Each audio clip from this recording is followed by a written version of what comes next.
J'ai envie d'être moi. Courage, être liberté.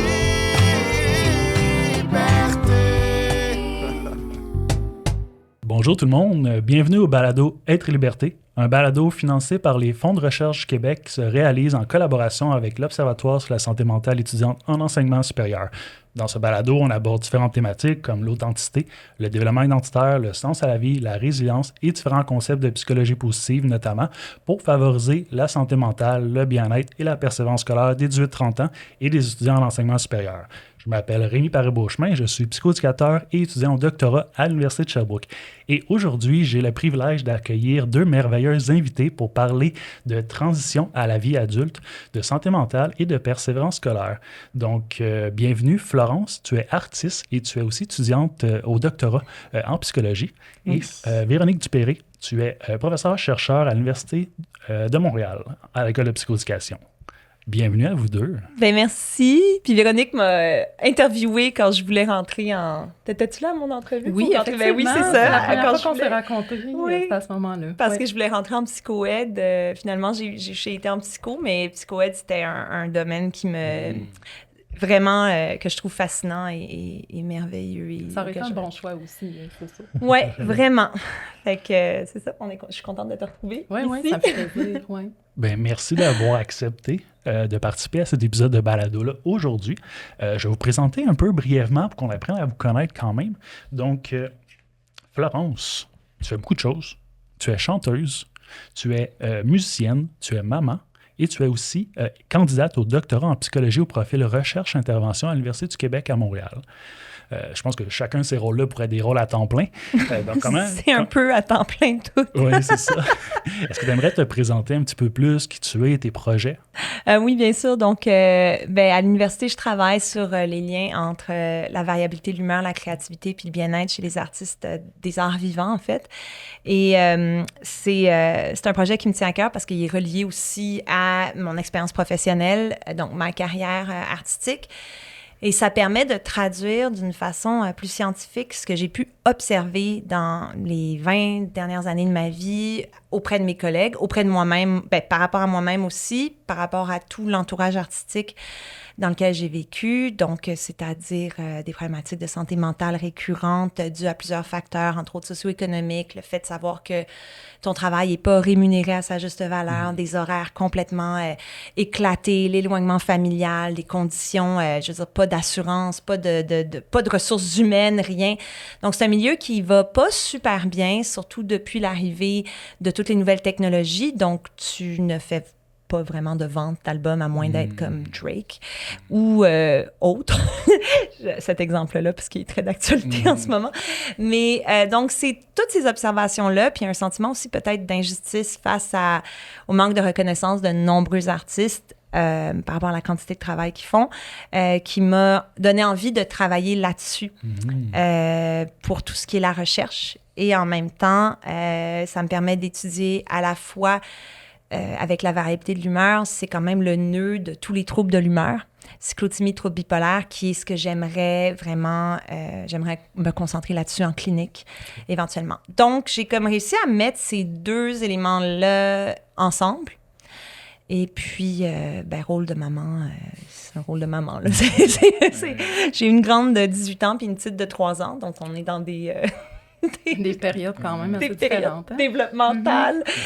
Tout aussi intense et... Pas pour les mêmes raisons. Pas pour les mêmes, exactement. Donc, c'est ça. Okay. Est-ce que, dans tes projets à venir, est-ce que tu souhaites être plus clinicienne, plus chercheuse, plus musicienne ou un melting pot d'un peu tout ça? Bien, je pense que le melting pot... Écoute, c'est drôle parce que quand je suis rentrée au bac en psycho, puis je pense comme beaucoup d'étudiants, je ne connaissais pas l'importance de la recherche en psychologie. Moi, je suis rentrée là parce que tu veux faire de la relation d'aide, tu sais. Puis, je trouvais pas que j'étais bien aiguillée par rapport aux options. C'est-à-dire que je savais pas qu'il y avait... Je parle de ça, la première année de bac, mettons. Je savais pas que tu pouvais aller en psycho-aide, en criminaux, puis même faire, tu sais, ton permis de l'OPQ après si tu voulais faire de la psychothérapie, travail social. Je connaissais mal ces options-là, puis dans ma tête, c'était comme psycho, ou rien. J'ai découvert ça par après. Et au niveau de la recherche, j'avais aucune idée qu'il fallait être comme un whiz des stats, là. Puis quand tu voulais être psy, tu t'attends pas à ça. Dépendamment de l'angle que tu prends dans tes recherches. Et j'ai découvert, en fait, que j'aimais la recherche. Si tu m'avais demandé il y a 20 ans qu'est-ce que je pensais de la recherche, je t'aurais dit « Ah, moi, je veux juste chanter, genre. Ou même psy. Pour moi, les psys, c'était comme qu'est-ce que tu fais à écouter les problèmes de quelqu'un toute la journée. Tu sais, aucune idée de ça. Donc, je pense que je voudrais faire les deux. Puis je pense que l'un nourrit l'autre.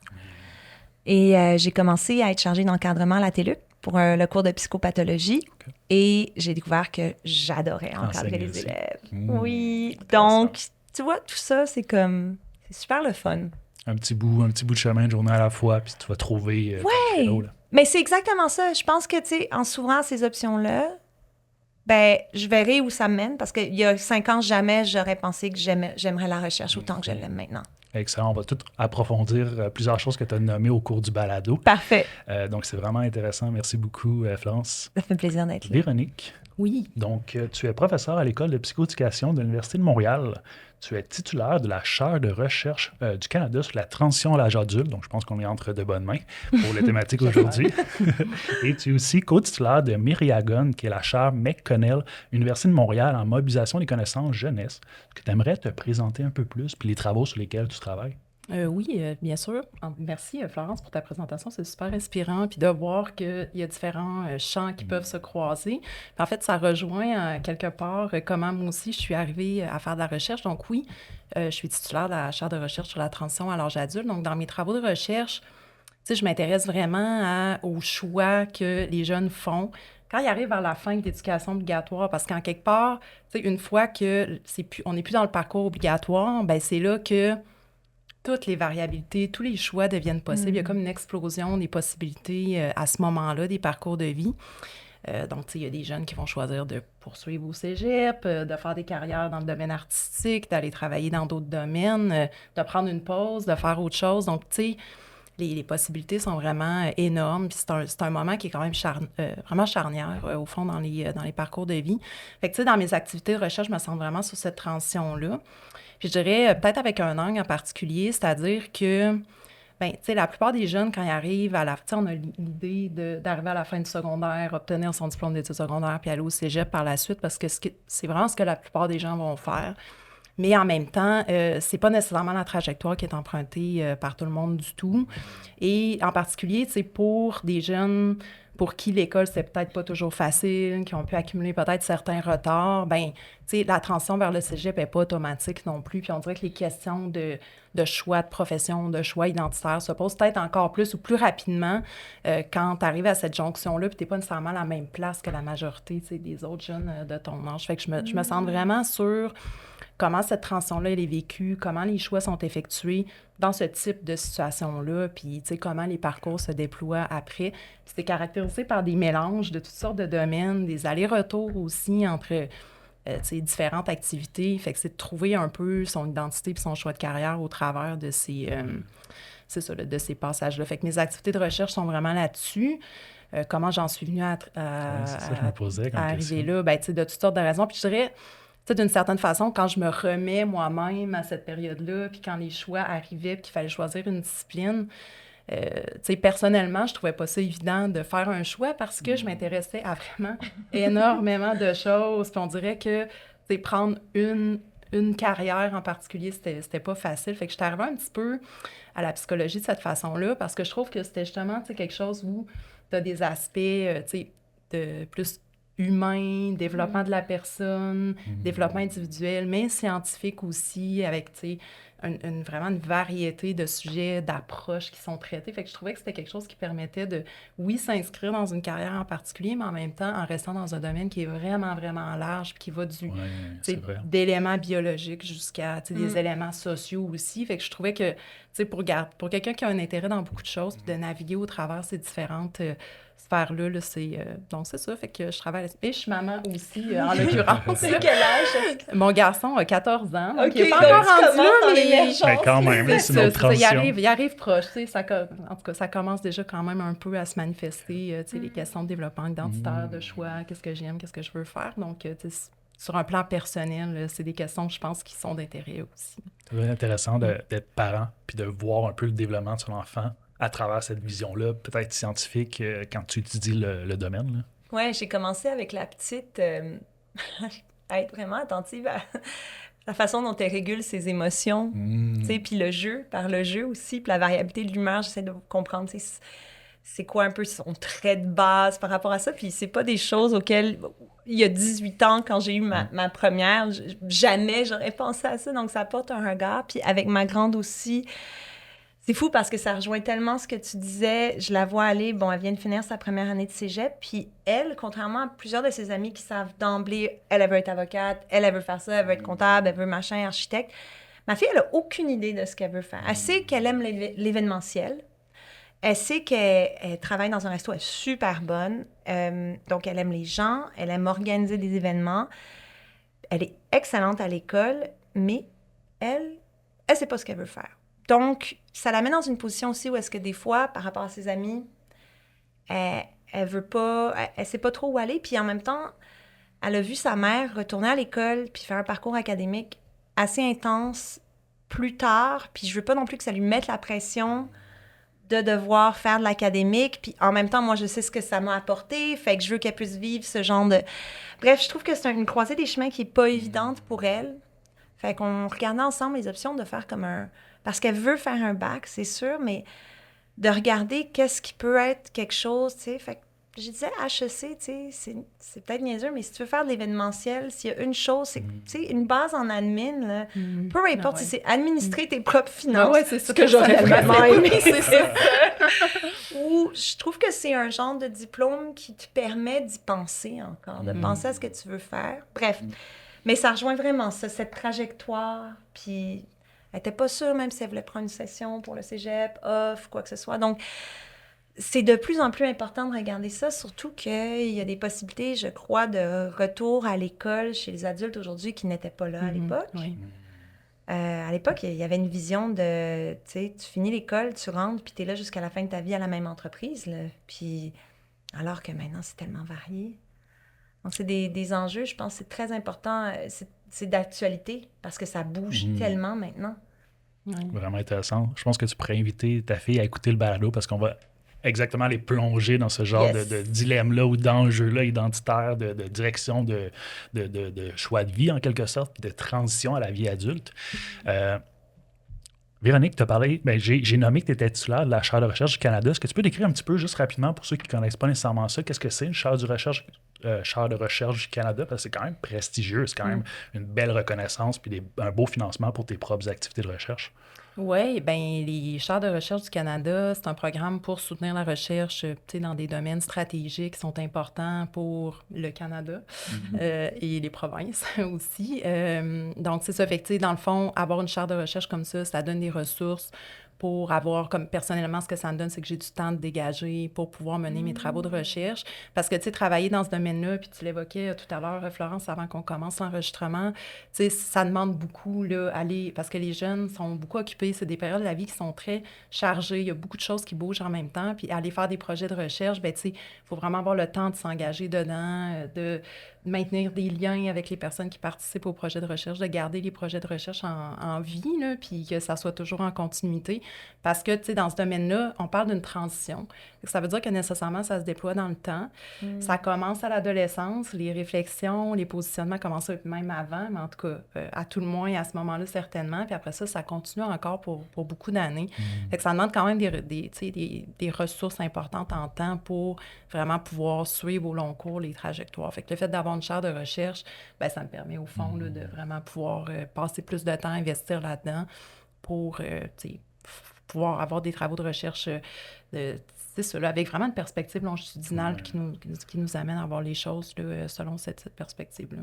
Mais en développement, c'est ça. Tu peux pas faire du développement avec une étude transversale. Là, tout ça. Non, c'est ça. Comme... C'est ça. Puis c'est du gros travail. Totalement. Puis c'est des enjeux importants. Tu sais, on se fait tout le monde sollicité pour participer à des études, répondre à des sondages. Puis on est tellement sollicité que, tu sais, c'est pas toujours, on n'a pas toujours le goût, on n'a pas toujours le temps. Il y a d'autres choses aussi qui arrivent par ailleurs. Donc, pour, tu sais, maintenir une qualité de recherche, ça demande une qualité d'engagement aussi. Puis le fait d'avoir des ressources pour le faire, bien, c'est sûr qu'ultimement, ça fait une grosse différence. Fait qu'au travers de tout ça, tu vois, quand j'ai commencé ma carrière, tu sais, j'ai commencé une étude longitudinale, puis ça fait 10 ans à peu près, tu sais, que les personnes qui participent sont suivies. Fait qu'on a pu aller à 16 ans, j'étais encore à l'éducation obligatoire au secteur jeune. Où est-ce que j'en suis dans ma vie? Quel choix je vais faire? Puis là, bien, les dernières mesures qu'on a fait, les participants étaient vers 25 ans à peu près. Fait qu'on peut regarder comment ces choix-là se sont déployés, puis après ça, où on en arrive dans les trajectoires éducatives, mais ailleurs aussi, là, dans la vie personnelle. C'est pouvoir voir ça.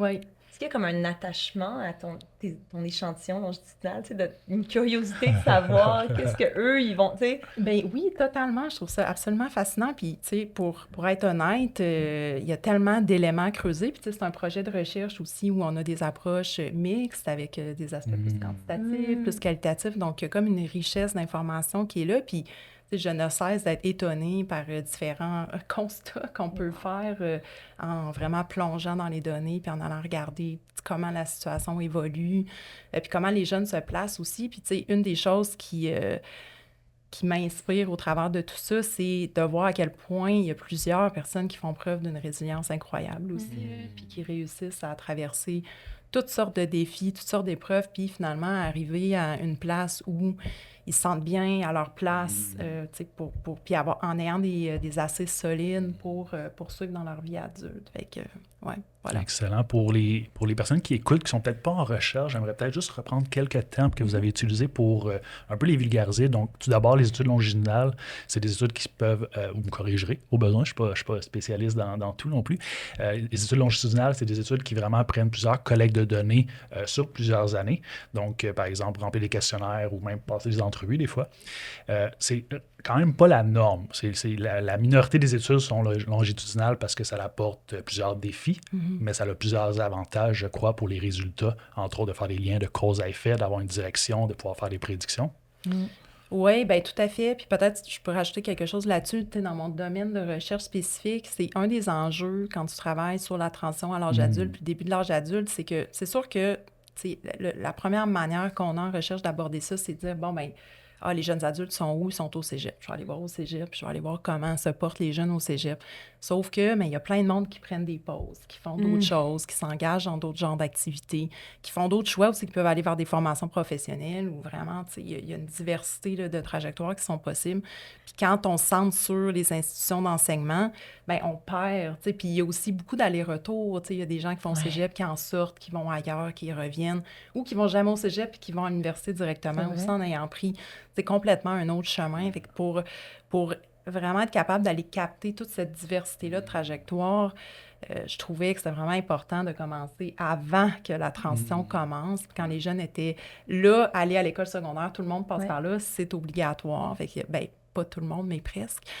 Donc, c'est une façon d'aller vraiment comprendre la diversité, dans le fond, des parcours, puis tous les choix qui sont possibles, toutes les manières de réussir aussi qui sont vraiment multiples, même si des fois, on a l'impression que pour réussir, c'est souvent le message qui est véhiculé. Il faut suivre un petit peu la même trajectoire que tout le monde fait, puis pas prendre de pause, continuer ses études sans interruption. C'est souvent ça qu'on entend, puis c'est rare qu'on met en valeur les autres moyens aussi d'arriver, comme tu parlais de ton projet tout à l'heure, Florence, puis je suis sûre que toute ta carrière de musicienne, toutes tes activités en musique avant, t'ont amené vers ce projet-là. Fait que c'est c'est une richesse d'expérience, puis là, tu arrives dans un département de psychologie avec une expérience qui est complètement différente que ce que les autres étudiants ont habituellement. Puis ça permet vraiment de rajouter une richesse puis des nouveaux angles aussi. Fait que je trouve que ce genre de parcours-là diversifié, on mérite d'être mis en valeur davantage. Là. C'est intéressant parce que je suis en co-supervision avec Ariel Bonneville-Roussy puis Pierre-Luc de Chantal, puis donc je participe au labo des deux. Et donc les étudiants surtout, qui ont pris mes superviseurs, puis qui sont dans mes labos, elles ont une richesse de parcours extraordinaires que je pense pas que j'aurais vues il y a 20 ans. Donc, par exemple, dans mon labo avec Ariel, il y a une corniste classique, donc qui, elle, fait casse-noisette à Noël pendant ses examens. Il y a une maman de 3 enfants. Il y a une autre maman de 3 enfants qui a une ancienne vie de graphiste dans la mode. Et je trouve ça... Il y a des étudiantes aussi que c'est la trajectoire plus linéaire. Il y en a qui ont bifurqué vers un autre diplôme. Puis on est de tous les âges. Et moi, je pensais pas vivre ça. Je pensais que j'étais un peu un cas à part de retourner aux études, de faire commencer mon doc à 40 ans. Puis j'étais tellement contente d'avoir comme une communauté pour échanger là-dessus. L'autre chose aussi, c'est que j'adore travailler avec des étudiantes qui ont 15 ans de moins que moi. J'apprends tellement d'elles. Et ça amène un regard qui est peut-être... moins, comment dire ça? Il y a le mot « jaded » en anglais, un peu, pas... Moi, je me rappelle, dans ma vingtaine, j'étais tellement verte et ouverte à plein de choses. Puis à un moment donné, tu grandis, puis tu as comme des désillusions, puis je veux dire, faut pas vivre dans la désillusion, mais... Et de me ramener avec la jeunesse, mais je pense pas que je veux dire, je suis quand même... Je me sens jeune, mais d'être avec une communauté plus jeune aussi, mais avec des... Je trouve on n'a pas le sentiment qu'on est différent.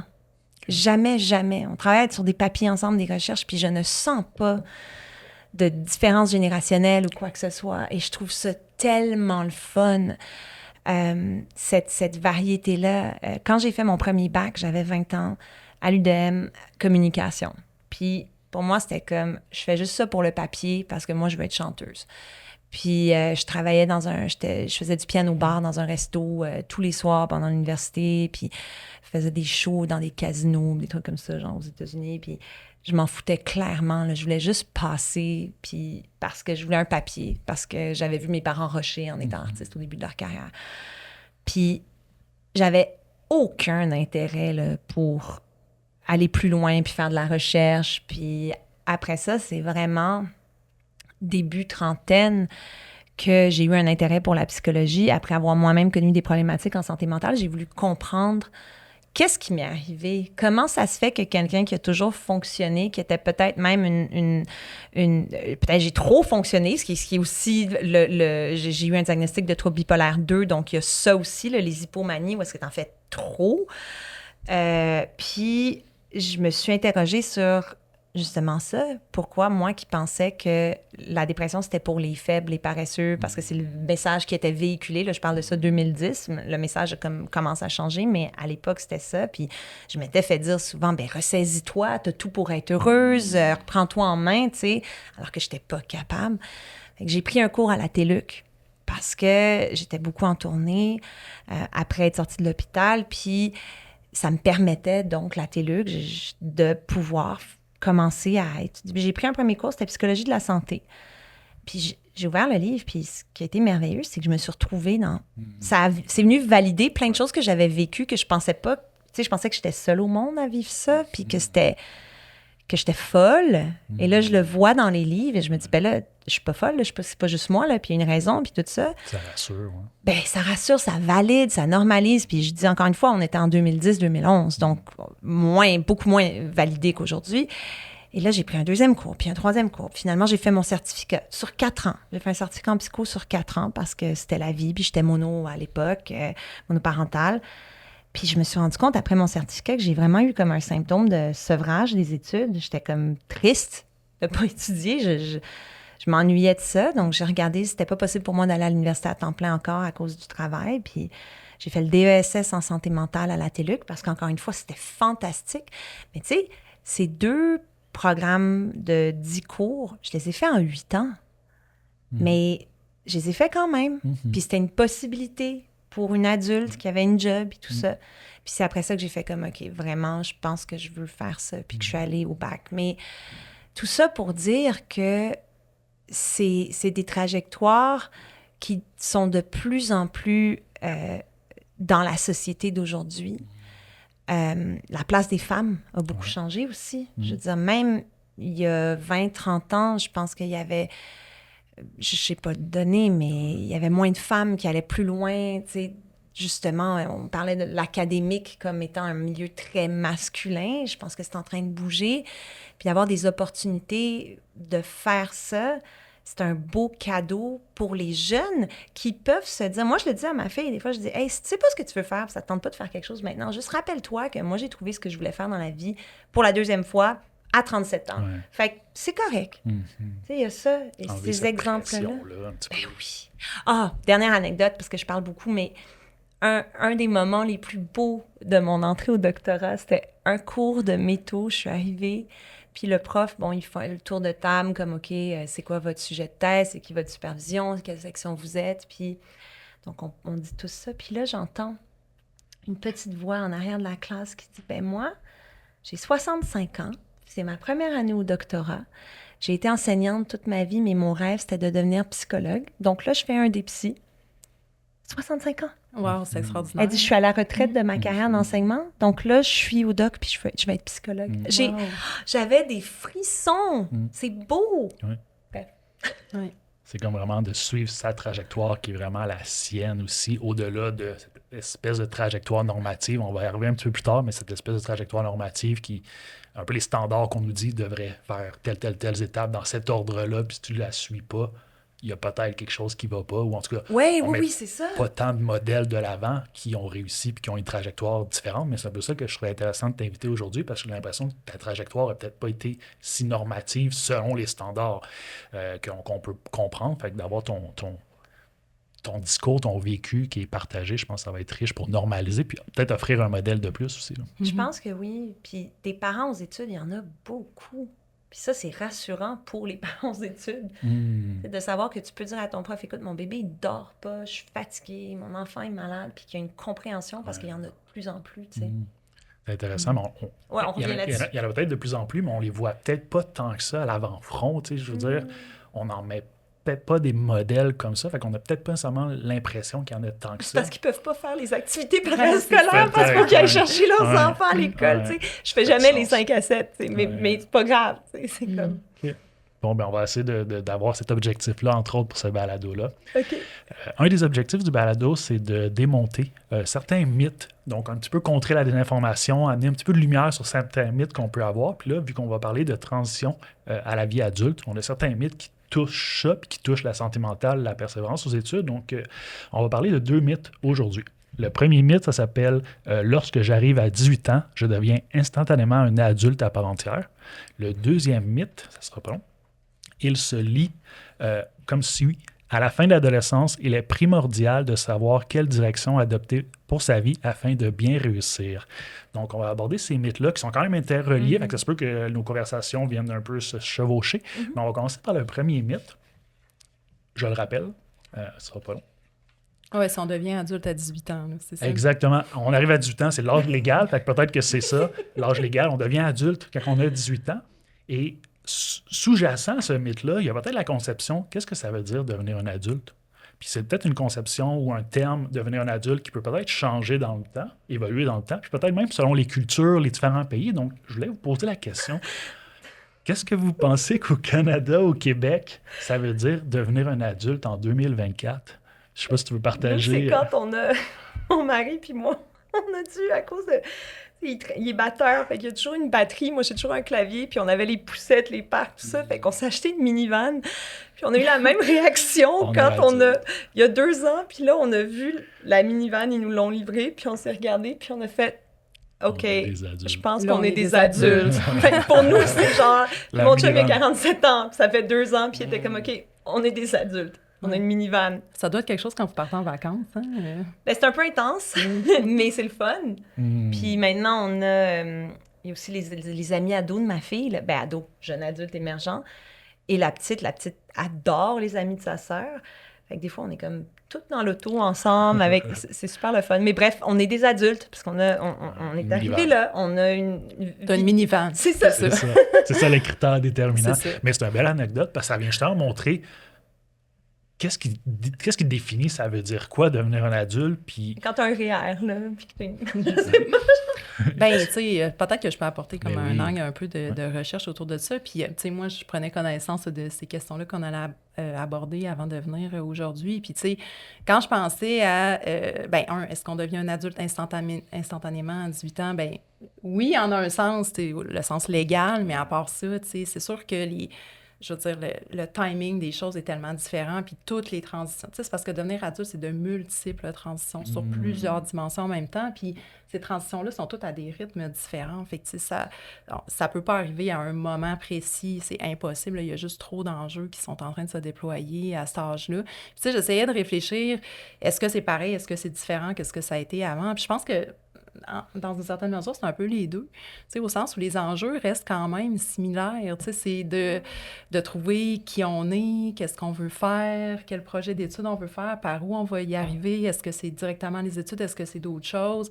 comment on va s'insérer en emploi, puis tu sais, là, je veux faire attention parce que je dis emploi, mais c'est pas l'emploi pour tout le monde. Là. Ça peut être vraiment autre chose aussi. C'est de trouver sa place pour réaliser ses projets, c'est vraiment ça. Puis, tu sais, est-ce que c'était ça dans les années 80 ou 70? Je pense que oui. Là, c'était les enjeux qui se vivaient quand même à ces moments-là aussi. Puis, tu sais, c'est de trouver sa place, construire sa famille. Puis, ça va être dans quel ordre, ça va être comment, puis ça va être sous quelle forme, parce que, tu sais, des configurations de relations intimes puis de famille, il y en a, tu sais, vraiment une multitude, là, puis de toutes les sortes. Fait que, tu sais, il faut trouver sa place là-dedans, mais en même temps, tu sais, le monde change énormément. Il y a beaucoup de carcans qui sont brisés, tu sais, les possibilités se multiplient. Le monde du travail change énormément. Puis, tu sais, on voit les trajectoires aux études qui ont tendance à s'allonger, puis beaucoup de retours aux études aussi, tu sais, retourner, se former, se réorienter plus tard en carrière, mais tu sais, c'est que l'économie, le monde du travail change. Là, il y a l'intelligence artificielle qui arrive aussi, qui crée comme toute une nouvelle réalité. Fait que, tu sais, c'est un peu les mêmes enjeux, mais les contextes sont tellement différents, puis, tu sais, les possibilités sont tellement nouvelles, puis je trouve qu'il y a quelque chose d'intéressant dans multiplier les possibilités, puis avoir plein de parcours possibles. Mais, tu sais, en même temps, ça peut être anxiogène aussi, parce que, justement, tu peux pas, tu sais, te raccrocher nécessairement à une trajectoire qui est comme évidente ou tracée d'avance ou avec des milestones qui sont déjà placés, puis juste, tu sais, se laisser emporter, là, ça veut dire que ça demande, tu sais, d'une certaine façon, un peu une agentivité pour aller faire ses choix, décider qu'est-ce qu'on veut faire, puis dans toutes ces options-là, choisir un peu, tu sais, la voie qui est sa voie. Donc, c'est ça. Fait que je pense qu'il y a plein de possibilités, mais des défis en même temps. Puis je pense que pour la santé mentale aussi, ça peut présenter quand même des enjeux, parce que c'est pas facile d'identifier, tu sais, de faire des choix quand les options sont aussi multiples qu'elles le sont aujourd'hui, et aussi que le monde est en mouvance tellement. Tu sais, c'est dur d'avoir ces points d'ancrage aussi. Là. C'est tellement vrai, cette notion que quand tu sais que tu n'as pas le choix de faire quelque chose parce que c'est dicté, ben tu le fais, puis peut-être que tu intériorises tes rêves ou quelque chose, mais en même temps, tu te poses moins de questions, mais les questionnements, ça peut être anxiogène si on nous apprend pas à nous questionner de manière saine, si on nous apprend pas à défier justement, pas défier, mais à aller dans la vague un peu de cette anxiété-là, puis la traverser sainement. Je pense que des processus maladaptatifs de gestion justement de cette anxiété-là, ben ça peut mener aussi à des problématiques de santé mentale, parce qu'on te met l'univers des possibles devant la table. Puis les contraintes, il y en a, mais c'est pas les mêmes qu'avant. Donc, il n'y a pas tant de modèles par rapport à ça. Ouais. Est-ce que vous avez l'impression... deux choses. Tu as utilisé le terme agentivité. Est-ce que c'est possible de le définir un petit peu plus? Qu'est-ce que ça signifie, l'agentivité? Oh my God, oui. Je te laisse ce job-là. Ben oui, certainement. Là. Ben, l'agentivité, tu sais, c'est un grand mot là, qu'on n'entend pas si souvent, mais en fait, c'est très simple. C'est vraiment la notion de faire ses propres choix, prendre ses propres décisions, repérer les ressources qui sont autour de nous, les utiliser comme des leviers. C'est vraiment construire un peu son environnement pour... tracer sa voie, tracer sa trajectoire. Fait que, c'est toujours un peu placé en opposition, si on veut, avec les structures qui offrent des contraintes un peu dans lesquelles il faut naviguer. Mais après ça, il y a la personne aussi qui peut mobiliser les structures différemment, changer les structures aussi éventuellement. Fait que c'est un petit peu le jeu entre, c'est ça, structure et agentivité. Fait que en tout cas, c'est ma façon de le comprendre. C'est comme prendre un peu des choix de manière autonome. Exact, oui. Ouais, ça va être relié avec la notion d'autonomie aussi, tout à fait. Comme le locus de la motivation intrinsèque, qui est très, très importante. Puis quand on pense au bien-être aussi, les 6 catégories de bien... En fait, les 6 éléments favorisant le bien-être dont on parle quand on parle de bien-être eudémonique, tu sais, t'as l'acceptation de soi, t'as les relations positives avec les autres, mais t'as aussi l'autonomie. L'autonomie de faire tes choix, puis la maîtrise de l'environnement. Donc, te sentir que c'est pas l'environnement qui te maîtrise, mais que toi, tu as la possibilité dans ton environnement de faire tes choix, puis d'être autonome là-dedans. Et ça fait une grande différence dans le bien-être aussi. Donc, c'est pour ça que moi, j'ai entendu tellement d'histoires de parents qui voulaient que leur enfant devienne ci ou ça, ou ci ou ça. Mais j'ai même une connaissance ses parents voulaient tellement qu'il fasse son droit. Il a fait son droit, puis il est arrivé, il a donné le diplôme à ses parents, puis il était allé faire autre chose. Donc, c'est comme... je sais pas jusqu'à quel point il y a eu du fun pendant ses études. T'sais. Puis ça affecte ton rendement scolaire, ça affecte ton estime de soi. Il y a tellement de facteurs qui sont en jeu là-dedans, je pense, dans le bien-être à cet âge-là. Puis les relations amoureuses aussi qui rentrent là-dedans, parce que c'est un âge, justement, bon, est-ce que 20 ans, c'est trop jeune pour aller en appart avec son chum ou sa blonde? Oui ou non, ou peut-être ou pas. À l'époque, on se mariait à 20 ans. Mais aujourd'hui, c'est pas pareil. Puis les choix professionnels, puis où t'insères tes enfants là-dedans, puis si tu veux des enfants jeunes, puis si tu veux... Je trouve que c'est difficile. Fait qu'en même temps, tu as toutes ces possibilités-là. Puis moi, j'avais vu une conseillère en orientation quand j'ai voulu me réorienter. Puis on oublie souvent que cette ressource-là, elle est vraiment, vraiment chouette. Ça peut vraiment nous aider. Puis parce que je connaissais pas du tout le parcours, ce que ça prenait pour faire ça. Souvent, on se projette en train de vouloir faire quelque chose plus tard, mais on sait pas comment y arriver. Moi, j'avais aucune idée, tu sais. Puis il y a plein de... On pense université, mais je veux dire, moi, mon amie, elle travaillait dans le milieu des arts, ma meilleure amie, jusqu'à ce qu'elle ait... il y a 2 ans, on a eu nos dernières en même temps. Puis elle, pendant son congé de maternité, elle dit « Hey, j'aime tellement pas ma job que... » Moi, laisser mon enfant à la garderie pour aller faire cette job-là que j'aime pas tous les jours, ça me tente vraiment pas. Alors, elle a commencé, en fait, c'est son fils qui rentrait au cégep, son grand. Il y avait une foire des carrières à l'école, puis elle est allée avec lui, puis elle a trouvé un pamphlet, un petit kiosque sur l'inhalothérapie. Mon amie, le zéro, là, elle a fait un bac en communication, tout ça. Puis, elle a été voir une conseillère en orientation. Puis elle a fait des tests, puis elle a regardé. Puis inhalothérapie, tu sais, j'étais bonne quand même en maths au secondaire, j'étais bonne en chimie. Et elle a pesé les pour et les contre, puis elle est retournée faire ses maths, sa chimie de secondaire 5 à l'école à distance, formation aux adultes, pendant qu'elle était en maternité. Puis elle est rentrée au cégep, elle a appliqué, elle est rentrée en inhalothérapie. Là, elle termine sa 2e année, elle commence ses stages en septembre. Elle a rushé, là, c'est super dur avec des enfants faire ça. Mais je pense que de savoir... Tu sais, je veux dire, on n'est jamais sûr si dans le futur, on va aimer ça autant qu'on pense qu'on va aimer ça. Mais une chose est sûre, elle le sait pas, mais une chose est sûre, c'est qu'elle sait qu'elle aimait pas ce qu'elle faisait avant. Donc, ça peut pas être pire. C'est aussi important de savoir découvrir ce qu'on n'aime pas que de découvrir ce qu'on aime. Les deux, ça nous aide à trouver notre voie en quelque sorte. Là. Totalement. Puis tu sais, c'est parce que je trouve ça vraiment intéressant au sens où, des fois, on commence dans une carrière puis on aime ça, mais les carrières changent, tu sais, le monde change, puis peut-être que la profession que tu fais change d'une façon qui te plaît plus, puis à un moment donné, il faut que tu changes, puis tu te réorientes aussi vers autre chose. Fait que le fait qu'il y ait toutes ces possibilités puis ces passerelles-là, je pense que c'est un joyau, en fait, là, qu'on puisse avoir ces options-là qui sont beaucoup moins rigides que ça a déjà été le cas dans le passé. Puis oui, je pense que le fait d'avoir des occasions de mieux se connaître, puis d'essayer des nouvelles choses, d'essayer des nouveaux rôles, de faire tout ça, travailler dans un restaurant, faire de la musique, s'occuper d'enfants, essayer de toutes sortes de faire un voyage. Donc, toutes sortes d'expériences peuvent aider à savoir qu'est-ce qu'on aime puis qu'est-ce qu'on n'aime pas aussi. Puis ça peut vraiment aider, tu sais, parfois quand l'orientation n'est pas facile, d'avoir des expériences même négatives qui nous disent « Sais-tu, j'ai pas envie d'aller là, je vais essayer d'aller faire autre chose », ça peut vraiment être extrêmement utile. Fait que je trouve qu'il y a tellement de milieux puis d'acteurs qui ont un rôle à jouer dans l'orientation, puis incluant les services d'orientation ici qui sont vraiment extrêmement importants. Puis souvent, on n'en parle pas beaucoup. Non. Tu sais, je pense que c'est de plus en plus connu que l'accompagnement en santé mentale est vraiment important. Puis je pense que là, ça commence à être bien accepté. Mais du côté de l'orientation, on en entend moins parler. Puis il y a comme de plus en plus de travaux de recherche qui sortent là-dessus. Puis je pense que c'est quelque chose, tu sais, où on pourrait investir pour... Vraiment. C'est comme un domaine qui n'est pas beaucoup exploré. Non. Puis justement, peut-être qu'on pourrait faire des avancées parce que ça a été sous-apprécié, je crois. Oui, je trouve ça vraiment intéressant. C'est vrai que c'est sous-apprécié, sous-connu aussi.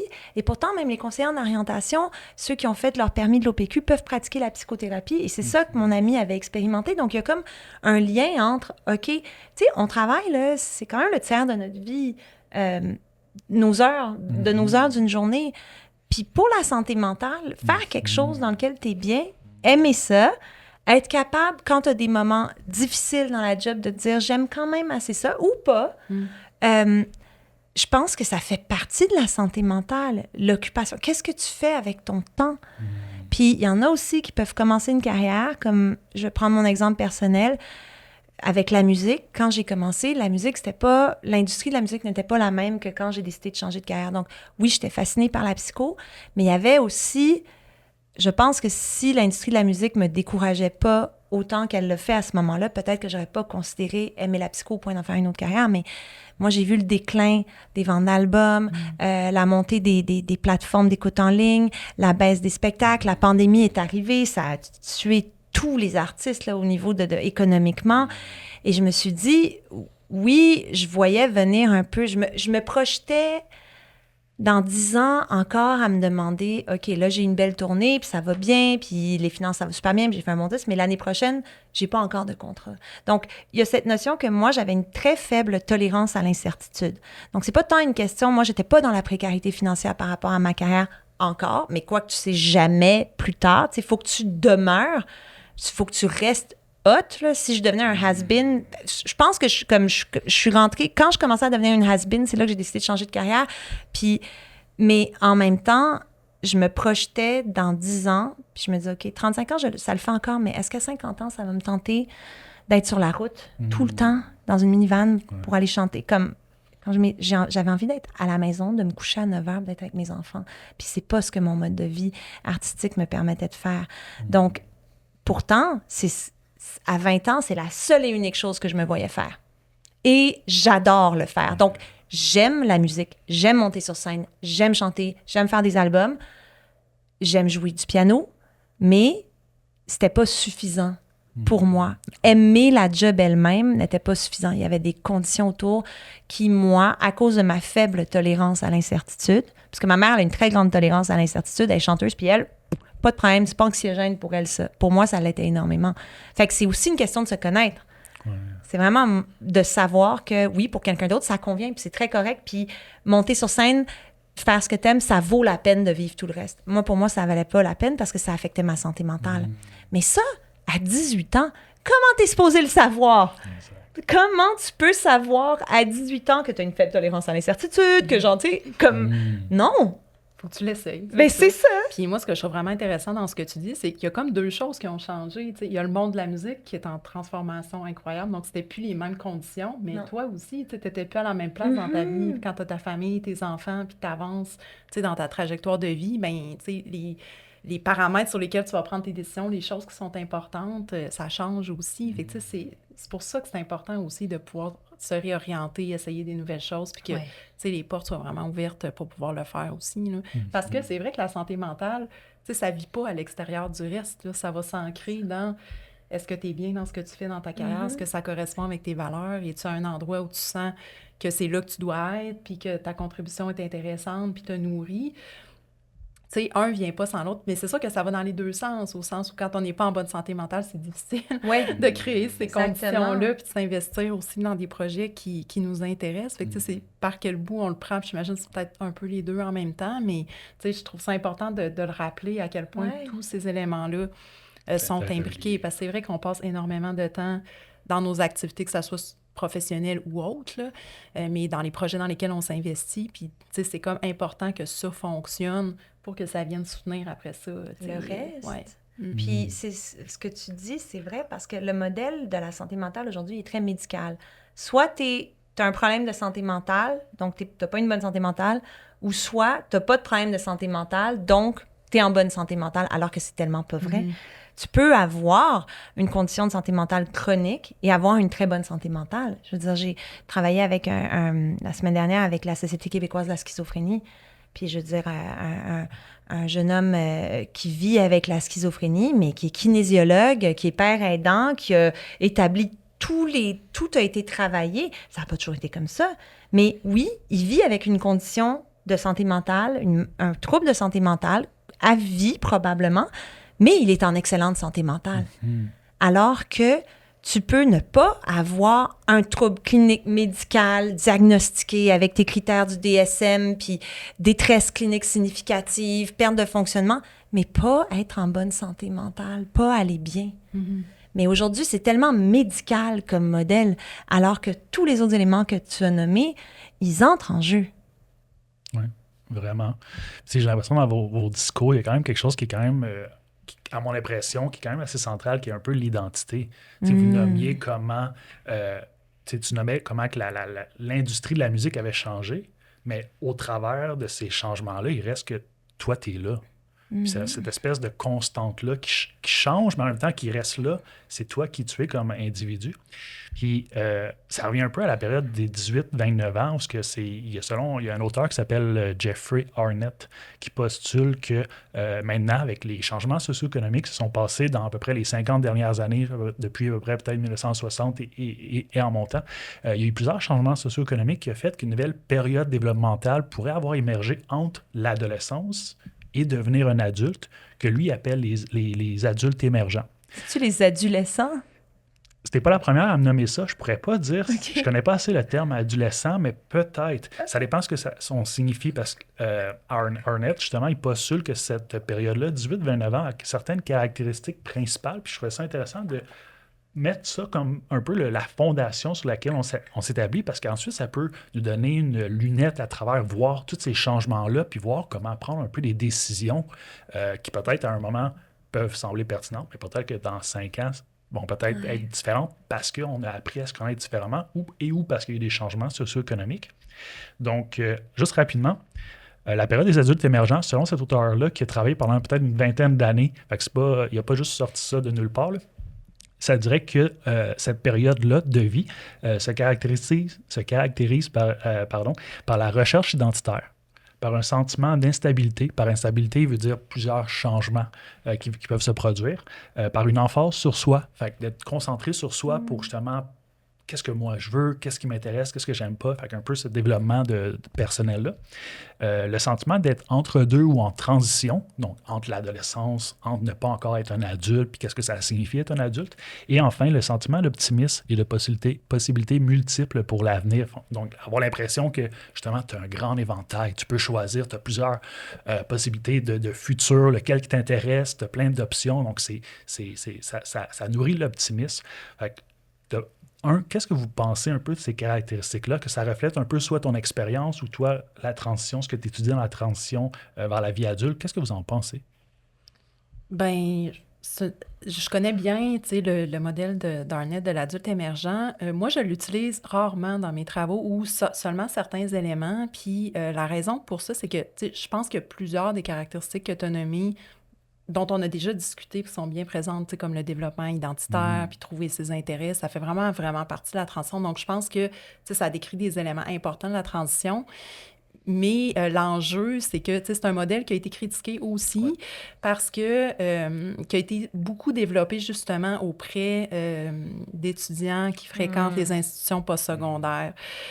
Puis il y a certaines caractéristiques qui collent peut-être moins à la réalité parce qu'il y a des gens qui rentrent très vite sur le marché du travail aussi, qui ont des enfants rapidement, qui établissent leur famille, puis qui ont des trajectoires complètement différentes, ou qui ont peut-être moins des possibilités socio-économiques, d'avoir une longue période d'exploration très prolongée, puis qui vivent avec des contraintes. Donc, il y a quand même, disons, dans mes travaux, moi, ça colle pas nécessairement à l'expérience de tout le monde, mais ça peut quand même être des marqueurs intéressants à regarder, puis justement, comment les gens peuvent cadrer ou ne pas cadrer, avec ces différentes descriptions-là. Puis, il y en a d'autres aussi, je pense, qui bougent un peu depuis que le modèle a été élaboré, en ce qui a trait notamment à tu sais, la question d'être centré sur soi. Mais tu sais, moi, ce que je perçois, ce que je sens des générations qui font cette transition-là actuellement, c'est qu'il y a énormément de préoccupations pour le bien-être des autres aussi. Ouais. C'est les questions d'équité sont à l'avant-plan, c'est extrêmement important, vraiment présent.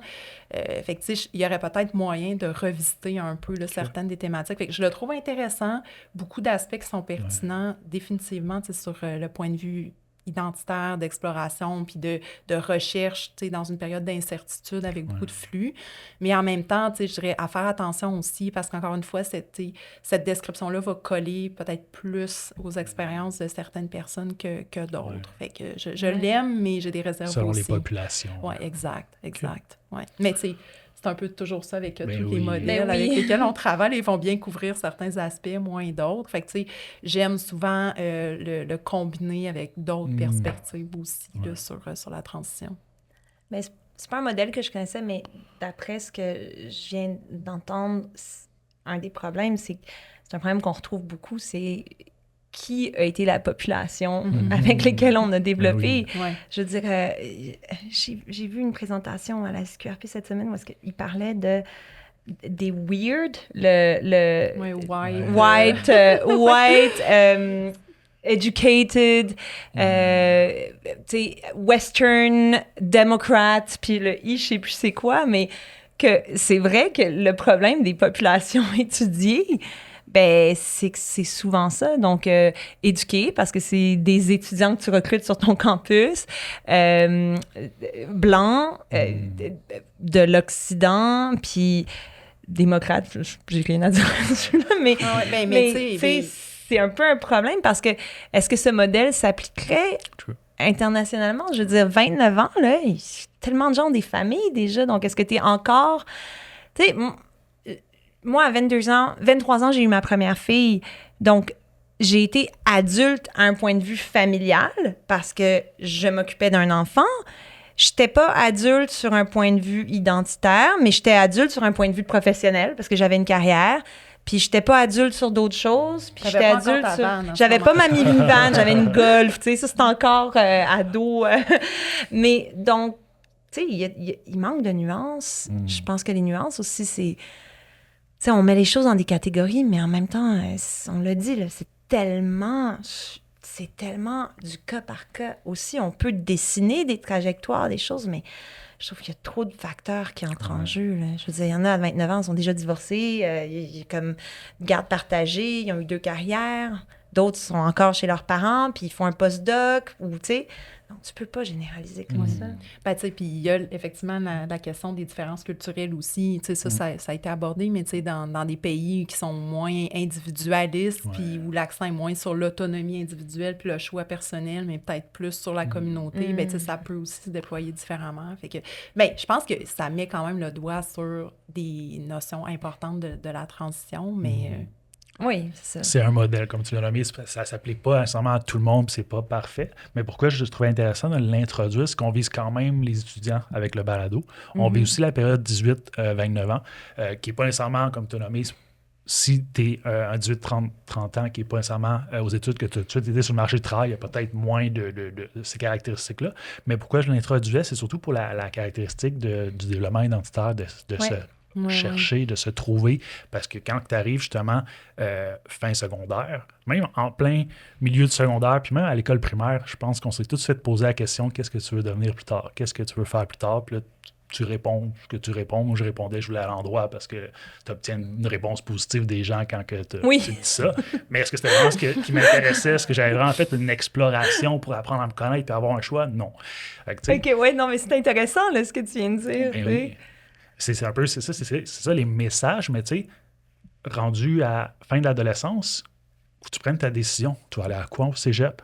Puis quand tu penses au cégep, il faut que tu penses à l'université ou la technique puis le marché du travail. Fait que, puis tu nommais aussi l'importance qu'il y ait une espèce de motivation intrinsèque. Donc, cette motivation-là qui est un peu le plaisir de faire une activité pour faire l'activité. Ouais. Pas pour atteindre un autre objectif, mais vraiment juste l'activité en tant que telle, que je pense que la musique, par exemple, ça doit être ça, versus la motivation extrinsèque, que c'est vraiment pour obtenir autre chose. Tu fais l'activité, mais pour obtenir un objectif autre, qui peut être Ouais. l'argent, la reconnaissance ou peu importe. Fait que, tu sais, l'importance de cette motivation-là intrinsèque dans les choix qu'on fait, il y a plein de bienfaits qui sont vraiment associés à ça, qui est la persévérance scolaire, qui est le rendement académique, qui est le bien-être, moins de problèmes de santé mentale, moins d'anxiété aussi, moins de symptômes dépressifs. Donc, je voulais vous poser un peu la question, justement, tu arrives dans cette transition adolescence, début d'âge adulte, tu dois prendre des choix, tu termines ta scolarité obligatoire, qui est à peu près justement 16 ans, mettons fin de secondaire, tu dois prendre des choix. Tu vas-tu même aller sur le marché du travail, c'est quand même C'est un un choix choix. important. Ouais.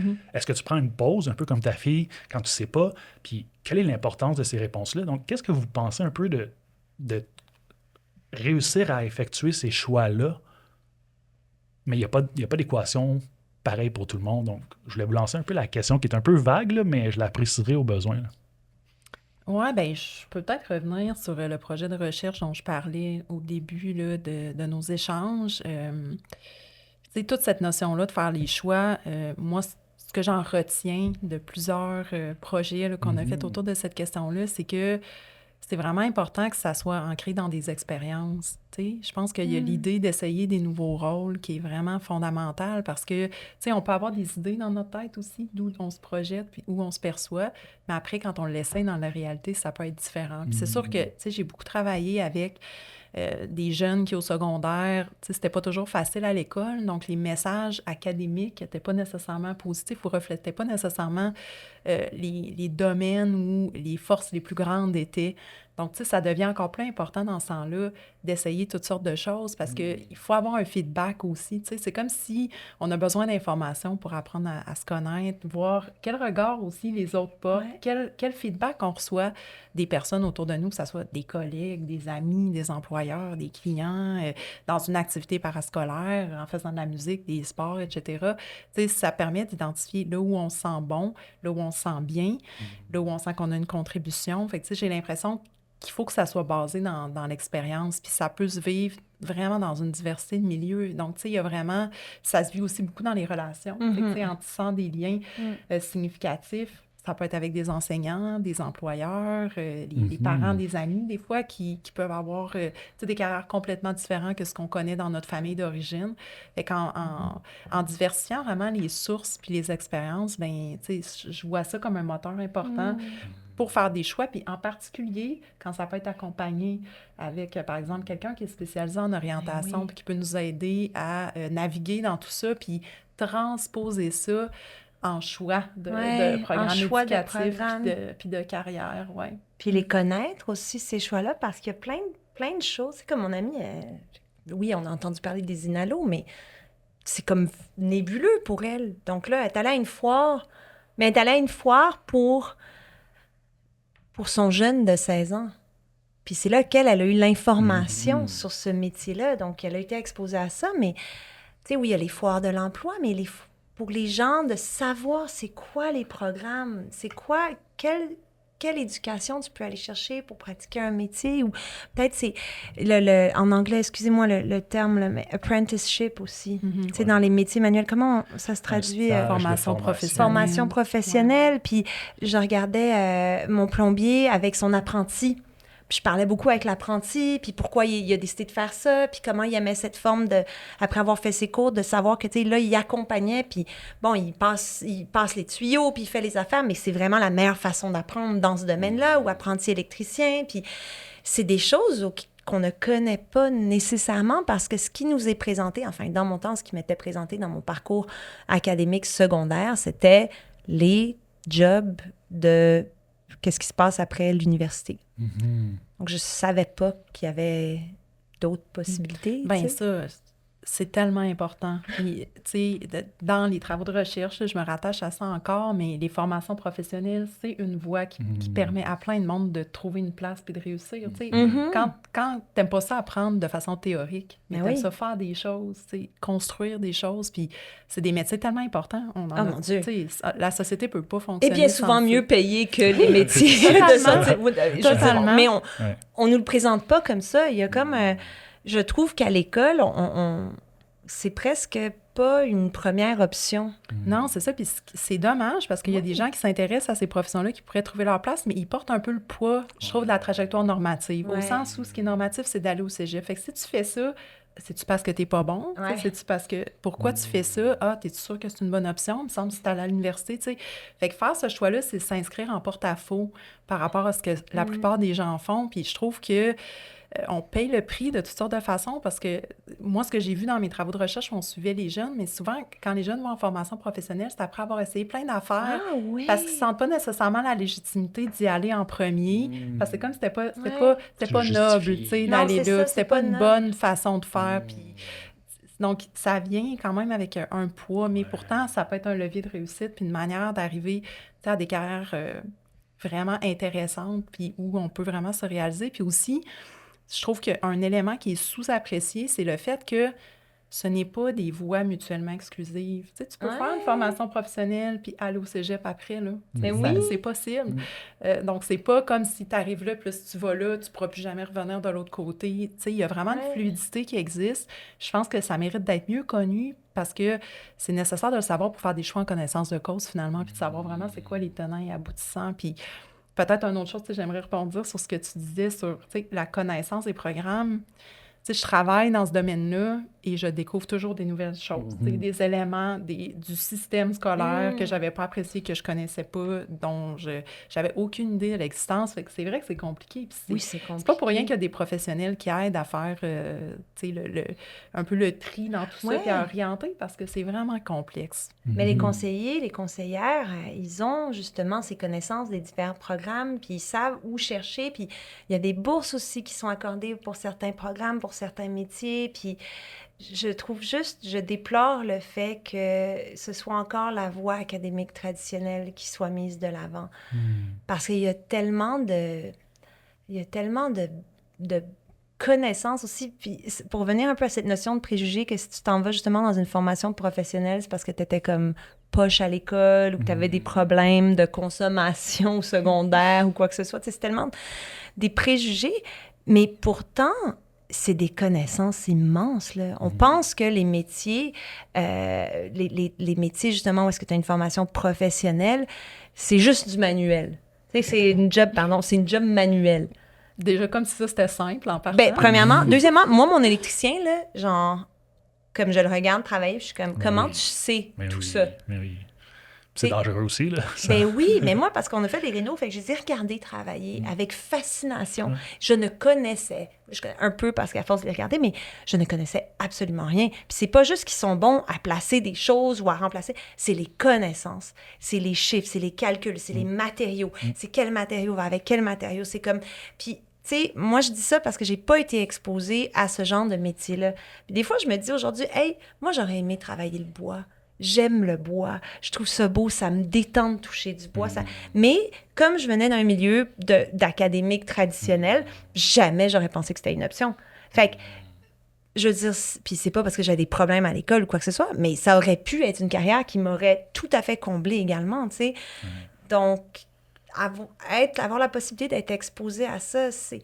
Puis les jeunes qui suivent la voie académique traditionnelle, puis que justement, c'est pas ça qui les allume, ou c'est pas pour tout le monde. Une façon d'apprendre à être assis, des cours de 3-4 heures au cégep, là, excuse-moi, là, mais ça convient pas à tout le monde, puis c'est...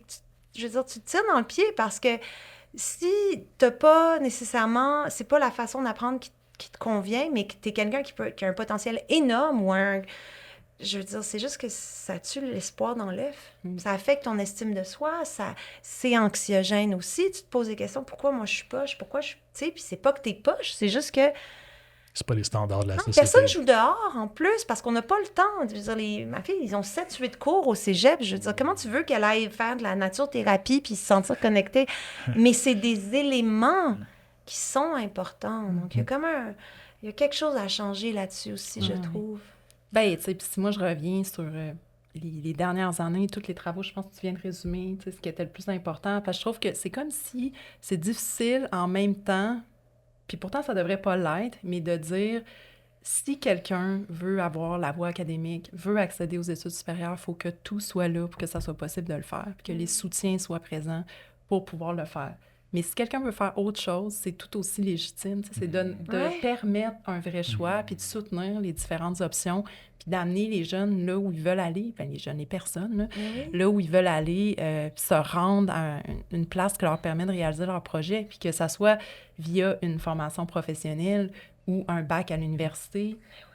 C'est autant valable là, d'une manière ou d'une autre. Fait que c'est comme de développer les deux en même temps. T'sais, des fois, on a peur que si on met en valeur les formations professionnelles, ben là, ça veut peut-être dire qu'on valorise pas les études supérieures. Voilà. Mais c'est pas ça, là, c'est un faux choix. Là.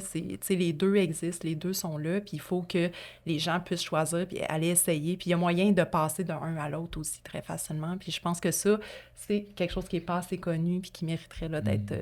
juste diffusé pour les davantage. femmes aussi. Oui. Parce que dans les formations professionnelles, il y a encore une fois ce biais ou ce préjugé que, tu sais, les femmes, ben c'est pas ton premier choix trop d'être électricienne.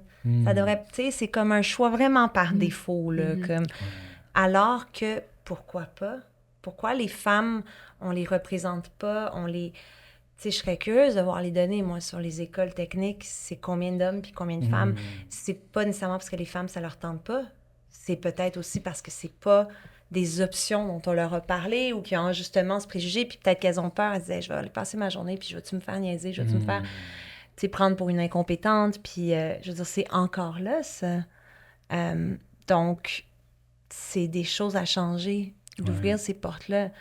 Même chose encore pour certains métiers qu'on pense, tu sais, les métiers justement en santé, les femmes infirmières, hein, les femmes psychologues, les femmes travailleuses sociales, c'est des métiers tellement féminins, mais on pourrait les ouvrir encore plus aux hommes à ce niveau-là et aux personnes non binaires. Donc, ce sont des choses qu'il faut changer pour le bien-être. Puis le bien-être, ben, c'est un gros élément de la santé mentale. Vraiment. Fait que je retire de ce que vous nommez que d'abord, l'exploration est super importante pour découvrir, prendre des décisions, puis découvrir ce qu'on n'aime pas aussi, mais qu'il y a peut-être certaines directions en ce moment qui sont plus valorisées que d'autres par la société. Que ce soit les stéréotypes de genre, comme tu as nommé, certaines professions, certains métiers qui sont peut-être plus... limités ou favorisés pour des garçons ou pour des filles. Peut-être certains métiers qui sont mieux vus, mettons aller à l'université versus peut-être certains métiers plus manuels. Fait que d'explorer, d'être peut-être conscient de ces standards-là, mais ensuite, qu'est-ce qu'on fait? Est-ce que vous avez des idées de qu'est-ce qui peut favoriser une prise de décision grâce à l'exploration, oui, de s'exposer, mais face à ces standards-là de la société, tu sais, puis en même temps, il faut apprendre à se connaître, puis tu es peut-être beaucoup occupé à être dans l'espèce de... En anglais, on appelle ça le treadmill, fait que l'espèce de petite souris dans le... Tu sais, à suivre tes cours, tu réussis tes cours à l'école secondaire, tu réussis tes cours au cégep, parce que tu as vraiment du temps d'explorer, parce que, en tout cas, fait que, tu sais, comment favoriser cette prise de décision-là pour orienter la suite de son parcours? Mais les modèles, moi, je me rappelle quand j'étais en questionnement par rapport à ma transition de carrière, j'ai beaucoup... Le soir, avant de me coucher sur mon téléphone, je faisais tout le temps des Google, genre devenir psy à 50 ans, Puis, je suis tombée sur tellement d'articles, blogs de gens qui partageaient leur... Tu sais, est-ce que c'est possible de retourner à l'université pour 9 ans quand tu as des enfants puis que tu as 40 ans? Parce que tu le sais pas si c'est possible. Donc, j'ai lu des blogs, je suis allée sur des groupes Facebook, je suis... Tu sais, puis c'était pas, ça me prenait pas, je veux dire, au lieu d'aller sur Facebook, regarder comme, juste, excusez-moi le terme anglais, encore une fois, scroller mon fil avant de me coucher parce que ça m'enlève, mais je pense plus à rien, ben, j'allais faire ça. Donc, c'était pas quelque chose qui m'a pris beaucoup de temps dans ma journée, mais ça m'a tellement aidée. Parce que là, j'ai trouvé des articles de l'histoire d'un mécanicien qui avait décidé de faire sa médecine à 47 ans, même s'il avait 3 enfants, puis il travaillait soir dans son garage, puis la journée, il allait à l'école, puis c'était tout, tu sais, c'est un travail d'équipe. Là. Moi, mon mari, on gère le fait que je suis retournée aux études comme une entreprise. Parce que d'avance, je lui donne mes dates d'examen, je dis, je n'existe pas. Je suis désolée, notre vie de couple, tu sais, les dates, c'est tough, là, mais c'est un travail d'équipe, c'est pour le bien de la famille, parce que moi, je vais aller mieux, parce que j'aurai une job où est-ce que je n'aurai pas à m'inquiéter tout le temps si je vais avoir du travail l'année prochaine, parce que, tu sais, donc, c'est comme... on s'est posé des questions. Lui, combien d'heures il a réduit ses heures de travail, lui, pour s'occuper de la maison, pour que moi, je puisse et travailler et étudier parce que ça valait plus la peine que ce soit moi qui génère les revenus pendant que, tu sais, c'est toutes des questions à se poser. Il y a comme un travail là-dedans, puis il faut le réajuster à chaque année, là, comme... C'est, OK, la petite, elle s'ennuie de toi, là, genre, ta grande... Fait que là, c'est d'organiser des activités de l'une, l'autre.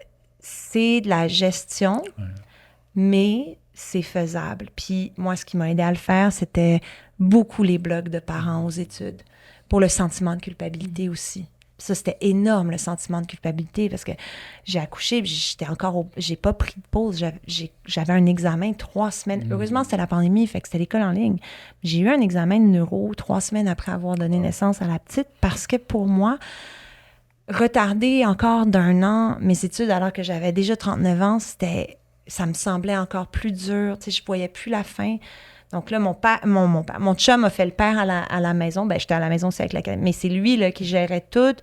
Puis la petite, tu sais... Ah oui, une autre chose aussi, c'est que quand je disais, ben mon chum, c'est lui le papa à la maison, puis moi, j'étudie, il y a toujours une petite réaction. Regard, les rôles de genre. Ah, mais ça, là, ça me... Puis c'est comme si je devais me justifier. Oui, mais je l'allaite, puis je l'ai allaitée jusqu'à 2 ans, puis comme... Oui, mais tu sais, je la couche, puis j'étudie ensuite, ou bien je me lève avant qu'elle se lève pour que... Puis, alors que si j'étais un homme, mais jamais, jamais. Et ça, là, moi, ça m'a fait mal. C'est difficile, oui. J'ai trouvé ça vraiment difficile. Juste cette espèce de... Puis c'était pas mal intentionné des gens, mais l'espèce de... Ah ouais, t'as pas arrêté l'école pendant 2 sessions quand t'as accouché? Mais si c'était mon chum aux études, personne n'aurait posé de questions. C'est encore tellement présent d'avoir à justifier ça tout le temps. Ah, ton chum fait que... Il travaille pas tant que ça. Non, il fait juste tout à la maison pour que moi, je puisse étudier, tu sais. Mais si c'était le contraire... Pas de question, Ah, je trouve ça... Fait que, tu sais, c'est aussi des choses que j'imagine les femmes se posent à l'âge, dans la vingtaine. Tu sais, si je veux faire des études supérieures, comme des filles qui rentrent au doc en psy, elles savent qu'elles vont être à l'école jusqu'à 29 ans. Fait que, comment t'insères le fait que t'aimerais peut-être commencer ta maternité là-dedans, alors qu'un gars se poserait pas tant la question? Ben, je le sais pas, mais d'après mon expérience, pas tant. Mais ma meilleure amie aussi, qui est retournée en inhalo avec son bébé tu sais, on s'est tenus ensemble, on a pleuré ensemble, on s'est sentis coupables ensemble, on a ri, on a fait nos rêves ensemble, nos vision boards mentaux. Donc, je pense que le soutien des proches et l'aspect de communauté et d'avoir des modèles, moi, sans les gens comme ça, que les histoires que je lisais et sans ma meilleure amie, je sais pas comment je serais arrivée parce que j'aurais pas eu de validation. Je me serais juste sentie coupable tout le long. Tellement important, oui, les modèles. Je sais pas si tu voulais rebondir, j'avais une idée. Peut-être, mais oui. En fait, je ne vais pas répéter ce que tu as dit, mais juste appuyer à 100% tout ce qui a été évoqué. Tu sais, ça prend comme un écosystème autour. Peut-être que je peux juste... en complément, mentionner que, tu sais, pour soutenir, on voit à quel point ça demande une agilité puis beaucoup de ressources pour se faire, mais, tu sais, il y a des institutions qui peuvent aider aussi. Tu sais, les programmes de prêt-bourse, les soutiens financiers, ça fait une grosse différence. Quand ça, c'est présent, ça peut vraiment aider à soutenir les projets d'études. Parce que oui, ça prend des soutiens, c'est difficile à faire. Puis, tu sais, les services qui sont offerts pour aider à faire ces passages-là sont vraiment importants. Fait que, s'assurer que ces accès-là sont présents, que ces ressources-là sont là et sont suffisantes, c'est super important aussi pour faire une différence. Fait que je dirais, c'est autant... l'organisation personnelle, l'entourage autour qui fait la différence, s'entourer, s'organiser avec les ressources dont on dispose comme rapprocher. Mais je pense que, tu sais, socialement aussi, on a à penser au soutien qu'on offre. Là. Je sais qu'il y a certains soutiens financiers qui étaient disponibles, là, qui ont été discontinués il n'y a pas longtemps, puis ça fait vraiment des différences sur les parcours, puis la capacité à réaliser aussi ces rêves là, dans des contextes de retour aux études notamment. Moi, j'ai fait appel à une orthopédagogue à l'école. L'UQAM nous offre ce service-là. Puis à un moment donné, je savais tellement plus par où commencer dans mon projet de recherche doctorale, mon PhD, puis avec les shows, puis ça n'arrêtait pas, puis la petite qui dormait pas, puis je savais même pas qu'on pouvait avoir... Je savais même pas ce que ça faisait une orthopédagogue, de 1, je pensais que c'était comme pour l'école primaire. De 2, je savais même pas que c'était gratuit à l'école. Puis de 3, je savais même pas que je pouvais comme... Puis c'est une amie qui m'a dit, ben... pourquoi tu vas pas voir l'orthopédagogue? Genre, tu pleures tout le temps, tu sais. Puis là, Puis c'était pas un pleur, c'est ça qui est intéressant, c'est que c'était pas un pleur de problématique de santé mentale à un point de vue. C'était pas une détresse de comme il y a 10 ans ou en dépression ou quoi que ce soit. C'était des pleurs de découragement, puis de par où commencer, puis de charge mentale. Donc, c'était pas mon psy, c'était vraiment, j'ai besoin d'aide pour démêler tout ça, parce qu'en ce moment, ma vie, c'est un gros paquet de genre, comment je gère maternité, école, puis travail. Et j'ai découvert l'orthopédagogue, et ça m'a, mais tellement aidée. Puis elle m'a aidée aussi même pour structurer mon projet de recherche doctorale. Elle m'a dit, OK, cette semaine, on va prendre 3 plages. Puis elle l'avait, là. Puis elle me dit, là, cette première plage-là, tu vas travailler juste sur ton intro. Puis c'est niaiseux, là, mais un petit pas à la fois. Après ça, elle me dit, OK, là, ton intro, comment tu te sens par rapport à ça? OK, prochaine étape, on va aller... Prends cette variable. Tu sais, donc, c'est des gens qui connaissent aussi... Elle en a lu, là, des thèses, des PhD, puis des... Et ça m'a tellement aidée. Puis par rapport au perfectionnisme qu'on s'impose, puis c'est une ressource qui était gratuite, auquel j'ai eu accès, puis je savais juste pas que ça existait. Puis ça a fait une grosse différence dans mon bien-être. J'ai arrêté de brailler après 2 semaines de l'avoir. Je me sentais soutenue. Le soutien. C'est vraiment intéressant. Tu as besoin de normaliser cette recherche d'aide-là. Puis c'est comme, tu as un problème de plomberie ou d'électricité dans ta maison, mais qui tu vas appeler? Tu ne vas pas essayer de régler toi-même. Tu vas appeler le professionnel relié à ça. Mais par rapport à notre bien-être, notre santé mentale, notre santé physique, oui, on va aller chercher, voir le médecin, l'infirmière, appeler InfoSanté, mais notre santé mentale, bien-être, tout d'un coup, non, je devrais être capable de le régler par moi-même. On dirait qu'il y a cette espèce de pression-là, puis que si tu vas rechercher de l'aide, t'es faible. Oui, mais aussi le fait que l'aide, elle va être accessible quand tu es rendu au dernier recours. Ouais. Tu vas pouvoir avoir des soins si tu es comme médicalement en trouble de santé mentale. Et encore, ça, c'est un gros problème. Selon l'accessibilité, tu veux dire? Oui, l'accessibilité. Je veux dire, même pour que tu sois... Si tu as besoin d'être hospitalisé, il faut que tu sois déjà rendu très loin dans tes comportements suicidaires. Alors que prenons les choses en amont. Faisons de la prévention. Ouais. Puis de savoir aussi que, tu sais, quand il y a des ressources qui peuvent aider, c'est pas juste un psy puis un psychiatre, là, c'est comme, il y a tellement de choses. Justement, l'orthopédagogue, moi, elle m'a peut-être empêchée d'avoir une dépression. C'était dans la prévention. Donc ça, c'est important aussi. Puis c'est pour ça que de voir la santé mentale d'une façon plus globale, c'est tellement... je me suis pas rendue loin là, dans mes pleurs de découragement, mais je me serais rendue loin si j'avais pas eu quelqu'un là pour m'aider. Puis c'était pas nécessairement d'un psychiatre ou d'un médecin de famille ou d'une prescription dont j'avais besoin. C'était autre chose. Mais il y a tellement de... C'est ça. Il y a tellement... En fait, je crois que le terme santé mentale est utilisé de façon... Au moins, on l'utilise, parce qu'avant, on l'utilisait pas. Mais maintenant, OK, le terme est déstigmatisé, mais c'est quoi la santé mentale? Parce que les gens, ils savent pas c'est quoi la différence, là. C'est-tu de l'anxiété, c'est-tu de la dépression, c'est-tu juste comme... C'est-tu normal un deuil qu'après 3 semaines, je pleure encore? Est-ce que je suis comme... OK, moi, ma blonde m'a laissé, mais ça m'a pris 6 mois, mais là, mon ami, lui, ça... Donc, c'est quoi la santé mentale? Est-ce qu'on peut aller maintenant dans les campagnes qui sont faites, entre autres, par le gouvernement, tout ça, il faut aller à l'étape suivante. Il faut aider les gens à comprendre c'est quoi. Parce que dire santé mentale, c'est comme dire santé physique. Donc, je peux être diabétique puis avoir une très bonne santé physique. Je peux ne pas être diabétique puis pas avoir une bonne santé physique. Donc, faut aller plus loin. Puis je pense que les jeunes, il y a une autre problématique aussi, c'est tout ce qui est véhiculé sur les réseaux sociaux en termes de santé mentale.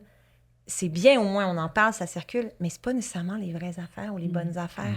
Et ça peut induire les jeunes en erreur également. Oui. Vraiment intéressant. Voulais-tu rebondir sur quelque chose? Non, pas nécessairement. Ben, peut-être, c'est juste que tu mentionnais les médias sociaux, la santé mentale, puis c'est ça, on en parle plus, on est plus ouvert, mais ça ne s'améliore pas nécessairement non plus. Tu sais, quand on regarde les tendances, c'est pas nécessairement mieux. Puis c'est ça, je pense qu'il y a des nouveaux enjeux aussi qui se présentent, puis les ressources en ligne peuvent être utiles, mais passer beaucoup de temps en ligne sur les médias sociaux, ça peut devenir problématique aussi. C'est tellement vrai. Oui, donc je pense qu'on n'a pas fini effectivement l'éducation puis de départager aussi toutes les réalités parce qu'elles sont en mouvance aussi, puis les choses changent, puis il y a des nouveaux enjeux qui ne cessent de se présenter là, de toutes sortes de façons. Fait que je pense qu'on a encore... on avance, mais en même temps, des nouveaux défis qui arrivent aussi. Là. C'est intéressant, parce que c'est un peu l'objectif aussi de ce balado-là, d'amener sur les réseaux sociaux ou à l'attention du public des espèces de connaissances qui sont peut-être un petit peu plus rigoureuses, un petit peu plus ancrées dans la recherche, notamment pour un peu contrer cette désinformation-là. Puis tu nommais la santé mentale, je pense qu'il y a beaucoup de stigmas reliés à la santé mentale. On associe ça beaucoup au modèle peut-être plus psychiatrique, peut-être plus médical, parce qu'on vise à parler, puis on se concentre sur les problèmes.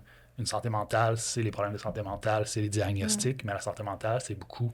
C'est pas juste, l'Organisation mondiale de la santé mentale nomme que la santé mentale, c'est plus que juste l'absence de la santé mentale. Tu as nommé le bien-être qui en fait partie, qui est un peu l'envers du décor, si on veut. Puis le balado ici, c'est un peu ça. Pourquoi que je parle de concept de psychologie positive, c'est parce que pour avoir une bonne santé mentale, c'est pas juste de travailler sur des choses qui te diminuent, par exemple, tes symptômes d'anxiété, tes symptômes de dépression ou les autres problèmes de santé mentale, mais il y a quelque chose de plus aussi. C'est juste un côté de la médaille. Il y a quelque chose de plus qu'il faut faire. Par exemple, découvrir tes passions. Mais oui. Découvrir qui tu veux être, développer des relations sociales positives. C'est tous des concepts qu'on en parle peut-être un peu moins. Puis le but du balado, c'est aussi de mettre un petit peu ce autre côté-là de la médaille. Puis là, pour revenir à la recherche d'aide, on parlait d'exploration. Je pense que dans le fond, d'explorer quels sont les services pour les connaître, c'est important aussi. D'avoir le courage d'aller cogner à la porte pour découvrir. Puis au pire, si tu ne le sais pas, il va y avoir un intervenant quelque part qui va pouvoir t'aider à te réorienter.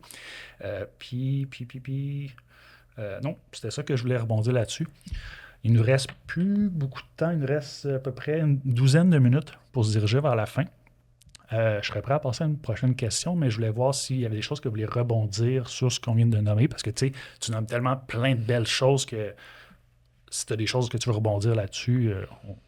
peut-être juste autour des services, c'est vrai qu'ils sont mal connus. Puis on connaît mal les spécificités des professionnels aussi. Fait que il y a vraiment du travail à faire sur juste démystifier toute la gamme de services qui sont disponibles. Dans différents travaux de recherche qu'on voit aussi, c'est qu'il y a des gens qui peuvent aider à être comme un peu des orienteurs de services, à faire juste le lien vers c'est quoi le bon service qui pourrait s'appliquer dans une situation donnée. Parce qu'il reste qu'il y a tellement de choses qui existent, mais elles ne sont pas toutes connues. Puis on ne sait pas toujours où aller voir non plus, puis vers où se tourner. Puis ça vaut la peine d'en parler dans son entourage, parce que souvent, il y a une personne, on ne sait pas toujours c'est qui, mais il y a quelqu'un quelque part autour de nous qui va connaître un service qui peut nous aider. Puis des fois, aller cogner à une première porte, ça ne sera peut-être pas la bonne, mais la personne qui est là pourra vous aider à aller peut-être vers un autre service après. Fait que c'est juste que, quand on prend conscience qu'on est dans une situation qu'il y a quelque chose qui ne marche pas, d'aller au moins cogner à une porte quelque part. Puis après ça peut vraiment aider, parce qu'il y a une diversité plus grande que, des services en orthopédagogie. Oui, ça existe. On peut se rendre en psychoéducation aussi, psychologue, donc en orientation. Il y a vraiment plusieurs spécialités qui existent là.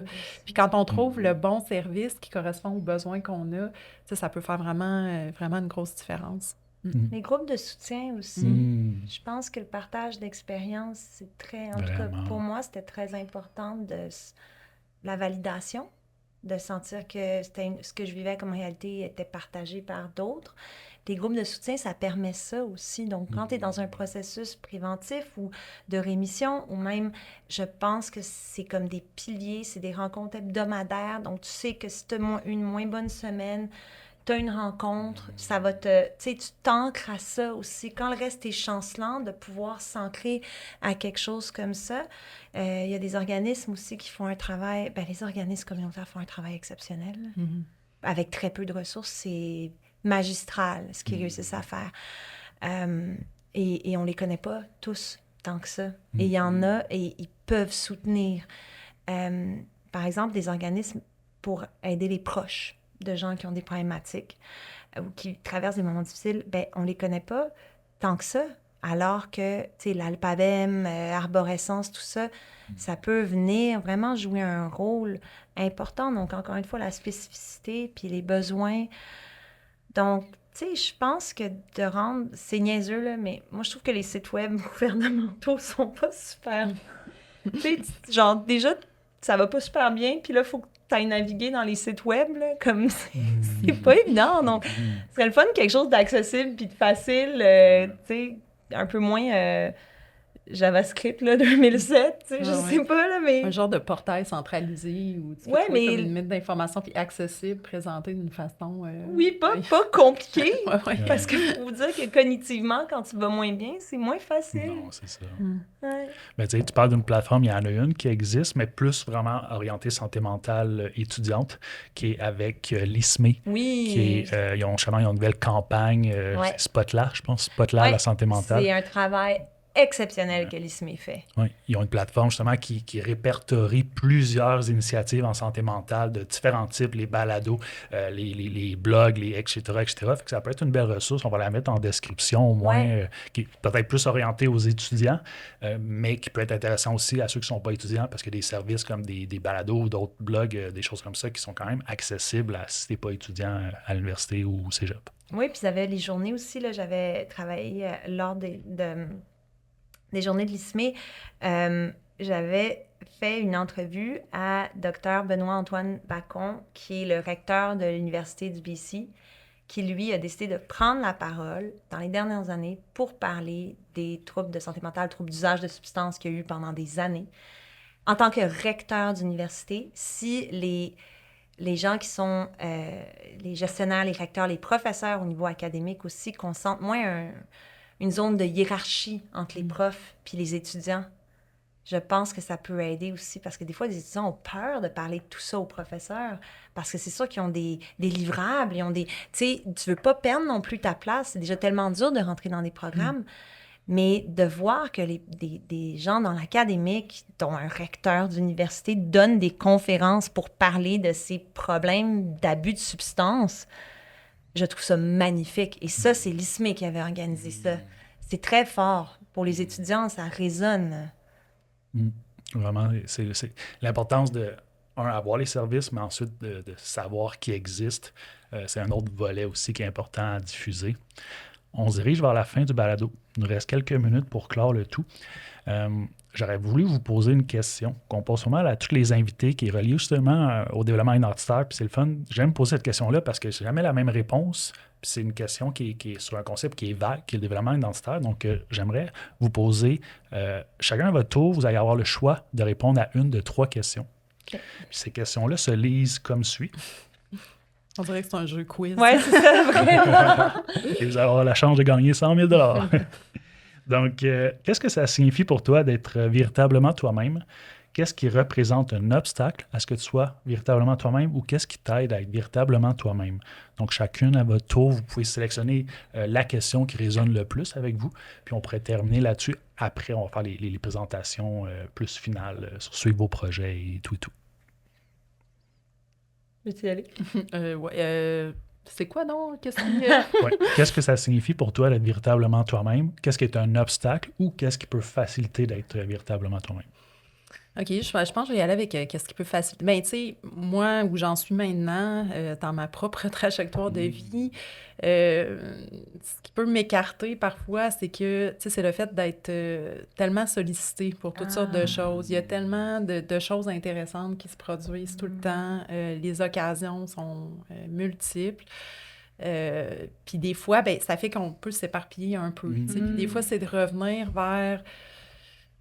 Même si quelque chose, tu sais, se donner le droit de dire non aussi, puis de pas tout faire, puis de choisir aussi, puis de revenir à, ben, qu'est-ce que je veux faire vraiment? Tu sais, c'est quoi qui est vraiment important? Pourquoi aussi de réserver du temps pour les choses qui sont importantes? Parce que, tu sais, c'est tellement facile de se retrouver avec un horaire surchargé, avec comme trop d'entrées d'agenda, avec trop de choses. Fait que, tu sais, comme moi, une des choses que j'aime dans mon travail, c'est de me plonger dans la littérature scientifique, la rédaction, tu sais, vraiment réfléchir à une situation, à un problème, puis c'est comme difficile d'avoir des espaces vraiment pour le faire si je porte pas attention, puis je fais pas, tu sais, je réserve pas là, vraiment des moments dans l'année, dans la semaine pour, tu sais, ce type d'activité-là qui demande aussi du calme. Tu sais, je trouve qu'on est dans un univers où on est constamment sollicité avec, tu sais, les téléphones qui sonnent, les courriels qui rentrent, puis c'est ça, là, de travailler pour avoir ces ces plages-là. Tu sais, moi, c'est quelque chose qui me permet de me recentrer beaucoup, là, puis de revenir à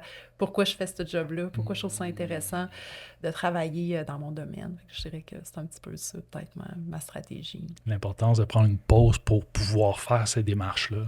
Oui, puis se rappeler, tu sais, se recentrer, se rappeler c'est quoi qu'on veut prioriser, là, puis revenir à ça parce que, ouais, c'est ça, je pense que C'est au cœur, c'est au centre Ouais. de qu'est-ce que tu vas prendre comme décision, puis ensuite ton bien-être, les répercussions sur ta santé mentale, etc. Oui, c'est ça. Ben, tu sais, puis je pense que c'est plus reconnu aussi dans le monde. Tu sais, on voit des retraites de toutes sortes Oui, qui s'organisent pour ouais. justement protéger un peu là, ces aspects-là. Je pense que c'est un enjeu auquel on est tous confrontés, là, compte tenu de l'environnement technologique, entre autres, là, dans lequel on vit. Très intéressant, merci beaucoup. Ouais, Toi?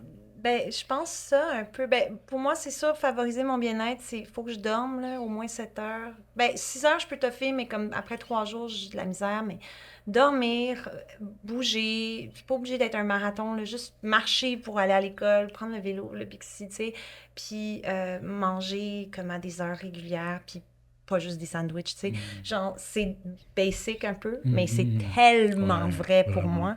Puis l'autre chose aussi, j'ai appris ça avec la recherche, ce que tu disais, c'est que c'est pas un travail à la va-vite. C'est pas comme répondre à des courriels ou envoyer des trucs. C'est comme, ça prend du temps.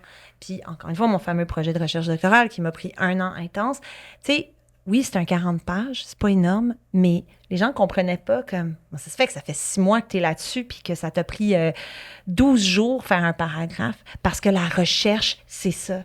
Ça prend du temps. Puis à chaque fois que tu te déconnectes parce que, t'as un meeting, t'as un rendez-vous, t'as un Zoom, machin, ça te prend encore une demi-heure de te replonger dedans puis retrouver ta phrase.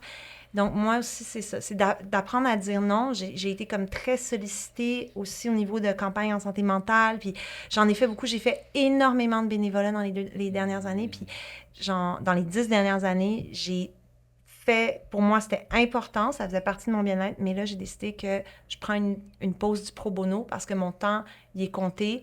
Puis le peu de temps qui me reste après avoir fait ma journée de temps plein au doc, ben c'est soit pour générer des revenus pour ma famille ou pour être avec ma famille puis mes amis. That's it.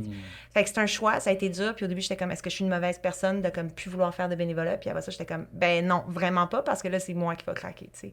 Donc, c'est ces choses-là, la recherche, ça prend du calme, ça prend du temps, ça prend de la réflexion. Puis si ta charge mentale est trop élevée, la réflexion, elle en souffre. Puis c'est la recherche qui en souffre, puis c'est les résultats, puis c'est la science, puis c'est un peu là-dessus qu'on se base dans la vie. Oui, c'est sûr. Puis c'est difficile à faire, je trouve, parce que la recherche, c'est un cycle long. Tu sais, ça prend du temps avant que ça puisse porter des fruits. Fait que des fois, tu sais, on peut vouloir faire les choses, tu sais, une petite action aussi, une petite activité-là qui vont plus vite. Mais c'est ça, pour arriver puis mener ça à terme, il faut à un moment donné avoir l'espace pour le faire. C'est vraiment primordial. Vraiment, vraiment. Donc, je te suis là-dedans. C'est quelque chose que je ne savais pas avant de commencer mon projet de recherche doctorale et que maintenant, je sais à quel point il faut un environnement calme pour réfléchir, prendre le temps de réfléchir. Puis dans ma future pratique clinique aussi, j'ai un prof qui nous disait tout ça. Il dit, en tant que psy, il faut réfléchir. Il faut juste réfléchir avant de dire quelque chose. Fait que pour réfléchir, il faut un environnement qui favorise ça. Fait que c'est comme nouveau dans ma vie, réfléchir, mais bon. C'est intéressant. J'appelle ça faire cette espèce de retour sur soi pour prendre soin de soi d'abord, puis ensuite on est capable de partager cette belle relation-là qu'on a avec soi-même, avec les autres autour de soi. Ouais, vraiment, vraiment. Mais écoutez, un gros merci. On va terminer sur ces beaux mots-là. Vraiment, merci d'avoir accepté de participer à cet épisode. Si on veut suivre vos projets, vos activités, y a-t-il des manières que vous nous recommandez qu'on peut faire? Instagram, Facebook, dans mon cas, pour mes dates de show. Puis des fois, de temps en temps, je parle un peu de mon progrès dans les études ou des travaux sur lesquels... Mais, tu sais, j'ai pas énormément de travaux à date qui sont faits. Fait que des fois, je vais en glisser un mot. Mais, tu sais, c'est ça, c'est pas mal ça. OK. Excellent. On va mettre la description, les liens dans la description du balado. Là. Parfait. Oui, moi, j'ai une page web pour ma chaire, c'est crctransitionadulte.ca, je pense, mais elle n'est pas à jour, là. Fait qu'il faudrait que j'appelle ça. C'est une autre page! C'est ça. Recherche mentale! Exact. Sinon, il y a une page Facebook aussi qui est associée, donc c'est une manière de suivre. Excellent. On va mettre aussi les liens dans la description. Mais écoutez, on va terminer là-dessus. Ça a justement été le petit bruit, ça a été la sonnerie de la fin du balado. Donc, encore un gros merci. Merci Merci pour à cette toi, belle Rémi. rencontre. Ouais, c'était le fun. Merci. C'est génial. Je pense qu'on aurait pu continuer encore longtemps, mais on a des limites inévitablement. À la maison, on vous remercie de votre écoute. Si jamais vous voulez suivre nos pages, suivre les travaux, on est sur LinkedIn, Facebook, Instagram, YouTube, les différentes plateformes de balado audio également. N'hésitez pas à partager, à commenter. Écrivez-nous si vous voulez. Vous avez des thématiques en tête, vous voulez participer également. Je pense qu'on... Ah oui, j'ai juste quelques collaborateurs. J'aimerais remercier évidemment les fonds de recherche Québec qui financent ce balado-là. On a l'Observatoire sur la santé mentale étudiante aussi en enseignement supérieur avec qui on collabore puis qui va vraiment... qui a plusieurs axes qui va aider, entre autres, l'auto-soin. On parlait de ça, mais ça m'a fait penser à cet axe-là. On a le Mouvement Santé mentale Québec, l'Union étudiante du Québec, le groupe de recherche et d'intervention sur les adaptations de l'enfance, c'est-à-dire le GRISE, et CEFAC, la radio étudiante de l'Université de Sherbrooke, parce que c'est un balado qui ne pourrait pas se réaliser sans l'aide d'autres organismes, sans l'aide d'autres personnes. Donc, on vous remercie vraiment et on vous dit à bientôt. J'ai envie d'être moi.